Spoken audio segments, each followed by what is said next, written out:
खुलुमबाय गिबि गिबियाव समग्र बर' रायजो राजाफोरनिसिम आंनि खुलुमनाय सिबिनायखौ बावहरग्रोबाय। Hello everyone, once again welcome back to the channel. दिनैनि गोदान भिडिअ नोंथां बयखौबो गोसो गोथारै बरायदों, लोगोसे आसा खालामो इसोरनि अननायाव नोंथां बयबो मोजां दं। थारैनो मानाव गेदेर बारग' मन्त्रि बिथांखौ हब' मन्त्रिबो होननानै मिथियो चन्दन ब्रह्म बिथां सारा इउपिपिएल नागारनानै बिपिएफआव। खारना मा? रायजो राजाफ्रा मोनथिगौ बिथाङा थांनायानो बारा गोबाव जायाखैमोन, नाथाय नागारनानै फारि फारि लोब लोब बिपिएफ मुखि जाफिनजोबदों। दा बिथाङा मानो फैफिननो नागिरखो? रायजो राजाफ्रा कमेन्ट्सनि गेजेरजों फोरमायहरबानो जाबाय। आरो दिनैनि सिगनाला मा? बिपिएफनि थाखाय मा सिगनाल, इउपिपिएलनि थाखाय मा सिगनाल? गुबुन दोलोखौथ' आं बुंनो थांला। दिनै बिपिएफआ रुलिं दं। दिनै बिपिएफखौ रायजो राजाफ्रा मोजां मोनदों, लोब लोब फैदों, ससियेल मिडियायाव जों नुदों, लिडारफ्राबो फैदों। नाथाय इउपिपिएलआ दा मा कन्डिसनाव दं? रायजो राजाफ्रा नोंथांमोना कमेन्ट्सनि गेजेरजों फोरमायहर। बेजों लोगोसे दावराव देख्रेब नार्जारि सारा दिपेन बर' सारनि सायाव मा बुंखो बेखौ जोबजासिम नायलांबानो जाबाय आरो जोबनायाव कमेन्ट्स हरबानो जाबाय। बेथ' लेटसो जादों, बे आगोलावनो जयेन जाखानांगौमोन। माने बे जेसेबां एबसुआव माने थाबाय थादोंमोन प्रेसिडेन्ट हिसाबै, बे एबसुनि गोथारथिखौ बे लाखियाखै। बे राजनिति हान्जा इउपिपिएलनि माने सासे दैदेनगिरि बादि बे खामानि मावबाय थादों। दा बिराद बदनाम खालामदों बे एबसुखौ। दा बे जे इउपिपिएलआव जयेन जाबाय, दा बेल' नङा, जों लुबैदोंमोन जे एबसुनि गोथारथिखौ लाखिनांगौ। बेखायनो बेजों जा लोगोफोर दं, माने कनिन माने बसुमतारी, ओमफ्राय जा खोरोमदाव औवारी, दा बिसोर बे एबसुआव थाबाय थानो दरखार गैयामोन। बेबो जयेन जानांसिगौमोन। बिसोरखौ जों मिथिखागौ, बयबो बिसोर इउपिपिएल मानसि। दा बिसोरो जे इउपिपिएल खालामबाय थादों, दा दिनै एबसुनि बे जायनाखि मान इज्जत बेखौ बिसोर नस्थ' खालामगोन। बिसोरखौ बिसास खालामनो थान मोनगोन। ओंखायनो बिसोरो जयेन जानाया मोजांमोन। इउपिपिएलआव थाबैनो जों बेखौ लुबैदों। आरो लोगोसे माने जोंहा माने दिपेन बर'आ जे रोखोम खोथा बुंगासिनो दं, गावखौ माने जाथिनि मावनो थाखाय बिपिएफआबो इउपिपिएलआबो मोनसे स्पेस होनांगौ, सेफ स्पेस होनांगौ, सेफ जायगा देरहाहोनांगौ होनना बुंदों। दा जों खिन्थु बुंनो लुबैयो, दिपेन बर'आथ' जाथिनिफ्राय जेबो मावबोआखै। बे जाथिखौ माने थगायबोदों, जाथिखौ गुलाय गुजाय खालामबोदों, जाथिखौ आलाय सिलाय खालामबोदों, एबसुखौ बदनाम खालामबोदों। बेथ' दिपेन बर'आनो खालामबोदों, बेखौथ' बे नंखाय बुंनो हाया। बे दा जों बेखौ बोराबनाय खार'ना बे जाथिनि सेन्टिमेन्टजों खामानि मावाखै, जाथिनि इस्युआव मोनसेबो नांबोआखै।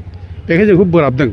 दा दिनै माने इलेक्सन कमिसना आसामाव बिटिसिआव माने गासै 15था रिजार्भ समस्ति होबाय।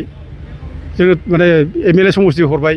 दा बे एमएलए समस्तिया शेड्युल ट्राइब एरिया हिसाबै, शेड्युल ट्राइब खुंथाइ हिसाबै, शेड्युल माने खुंथाइ हिसाबै, 6 शेड्युलनि आन्दाराव खुंनाय हिसाबै बे 15था जायनाखि एमएलए समस्ति बे गासिबो माने ट्राइबेलनि थाखाय रिजार्भ जानांगौमोन। दा जों बेखौ लानानै जों गोबां माने डेलिगेसन टिम थांनानै बुंदोंमोन, खिन्थु दिपेन बर'मोनहा जेबो बुङाखिसै। बिथांमोनहा बे इलेक्सन कमिसना जेब्ला 6थाल' जोंनो सिट रिजार्भ खालामना होयो बिटिसि एरियानि थाखाय, ओमफ्राय 9थाखौ जेब्ला जेनेरेलफोरनो माने अपेन खालामना होयो, दा बेयाव बिथाङा होमब्लाबो बरायदों, खुसिदों, मोजां रंजादों, बिसोरो फुरथि खालामदों। आरो लोगोसे जायनाखि दरंनि जायनाखि उदालगुरि एमपि सिट, बे एमपि सिटखौबो जों एसटि जानांगौ होननानै जों बिदोंमोन। मानोना 6 शेड्युल एरियायाव माने एमएलए एमपि सिटआ रिजार्भ जायो ट्राइबेलनि थाखाय। दा जों बेखौ बिदोंमोन, खिन्थु बिथाङा बे समावबो जेबो बुङाखिसै। दा जेब्ला क'क्राझारनिखौ एसटि डिक्लेयार होबाय, ओमफ्राय उदालगुरिखौ दरं उदालगुरि खालामबाय। आरो दरं उदालगुरि जेब्ला खालामो, बे मंगलदै समस्तिखौ गासिबो बे दरं उदालगुरि समस्तियाव सोफाना होबाय। माने जोंनि बिटिसिनि सिमाखौ सिफायनानै दिनै बिटिसिनि बाउन्डारिखौ माने नहर खालामनानै Darrang Udalguri MLA MP segment मोनसे खालामबाय। दा बे खेत्रआव बिथांमोनहा गोख्रों रल लानांगौ, बेखौ लायाखै। बिथाङा बरायदोंसो। दा बेफोर दायनिगिरि बिथाङा खामानि मावदों। दिपेन बर'आ जाथियाव खुनु मोनसे जाथिनि सिरियास जेब्ला इसु जायो फंसे खोथा बुङाखै बे। आरो थांनाय बिटिसि इलेक्सनाव गासै 9था समस्तियाव ट्राइबेल नङै बिजाथिफोरा ट्राइबेल रिजार्भ समस्तियाव दारायदों। दा जों बेखौ जों प्रटेस्ट खालामदों, जिगु जों बाथ्रा बुंदों, खिन्थु दिपेन बर'मोनहा फंसे खोथा बुङाखै जे ट्राइबेल रिजार्भ समस्तियाव उनाव ट्राइबेलफ्रा दाराय मोना, बे खोथा बुङाखै। दा गथे बे दायनिगिरि बियो, बेखौ माने जोङो गोरों लायाखै। आरो बिनि बादैबो जेब्ला माने बिटिसिआ 2003आव एकर्ड जायो, बिटिसि एकर्ड जायोब्ला एकर्डआव रोखा रोखा लिरदों एकर्ड सिगनेटरिसफ्रा इन्ट्रिम काउन्सिलखौ सालायनांगौ होननानै।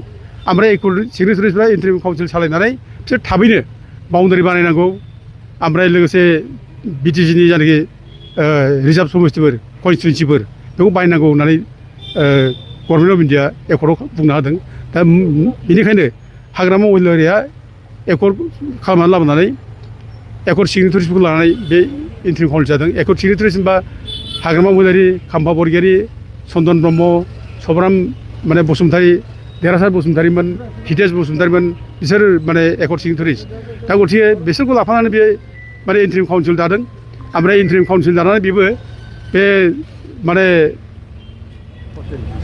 कयेक मासनि गेजेरावनो बे बिटिसिनि बाउन्डारिखौ थिखांबाय मोनब्रै क'क्राझार चिरां बाक्सा उदालगुरि मोनब्रै माने जिल्लाखौ बे खामानि लाबाय ओमफ्राय मोनब्रै जिल्लानि गेजेराव गासै 40टा समस्ति बाहायनो लाबाय दा 40टा समस्तिनि गेजेराव दा 30टा समस्तिखौनो बिटिसिनि ट्राइबेलफोरनि थाखाय रिजार्भ खालामबाय 10टाखौ माने बयनोबो हगारबाय मोनबाया अपेन फर अल ओमफ्राय मोनबाया जेनेरेलफोरनि थाखाय रिजार्भ बिदि खालामबाय मोजाङै माबा खालामदों दा गतिके बेखौ मावखांनायनि उनाव इलेक्सन जाबाय 2005आव दा जिहेतु गभर्नमेन्ट अफ इन्डिया हाग्रामाखौनो दायथ' हरबाय जेब्ला एकर्ड सिगनेटारि हिसाबै बिदि सालायनो दा गतिके बेनो सान्स होबावनांगौमोन बेनो मावफुंनो सान्स होबावनांगौमोन दा खिन्थु बिसोर सान्स होआब्लानो बिसोर मा खालामखो प्रटेस्ट खालामबाय एखेबारे मावनो सिखौ होआखिसै माने हाग्रामायाव ओंखारनानै माने उरखावग्रा ब्रह्मखौ शिफ्ट खालामनो थाखाय नाजाबाय गन्दगल जाबाय दा बिदि गन्दगल जायै नै बिसोर माने प्रक्सि मोनसे आन्दलन खालामबाय बड'लेण्डनि जेबो गैया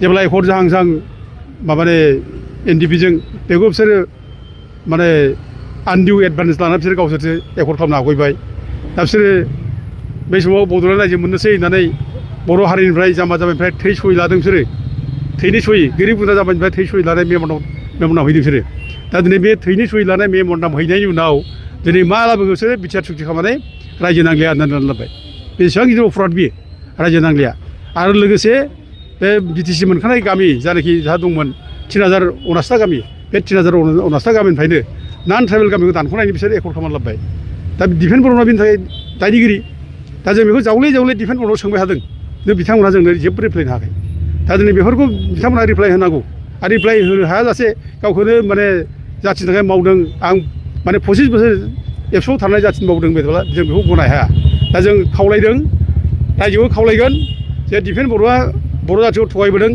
आरो दुलाराय बर' फरायसा आफादनि जायनाखि इमेज बड'फा उपेन्द्र ब्रह्म दैदेननाय बे बर' फरायसा आफादखौ बे माने लासिंसिं खालामदों बियो बदनाम खालामदों गतिके बे डिफेन्स बर्डखौ दिनै जेरावखि थाया बेखौ फेजेननांगौ बेखौ देरहानो नाङा आरो बर'फ्रा खुनु बेनो भट होनो नाङा जों बेखौ दिनै माने खावलायहरो रायजो राजाफोरखौ आरो जोंबो केम्पेनाव ओंखारगोन डिफेन्स बर्डखौ स्पेसियेलि फेजेननो थाखाय जों थाङै जों माने मिटिं खालामहैगोन दा रायजो राजाखौ जों बयखौबो खावलायहरो जाहाथे डिफेन्स बर्डनो जाहाथे जों रावबो सासेयाव भट होआ बे बर' हारिखौ थगायदों मानसि बे थगायग्रा मानसिनो जों भट नाङा आं रायजोखौ खावलाय नुनो मोनबाय बुजिनो मोनबाय आं नोंथांमोननि कमेन्ट्सखौ नेबाय थेंक इउसै थेंक इउ भेरि माच फर वाचिं लाभ इउ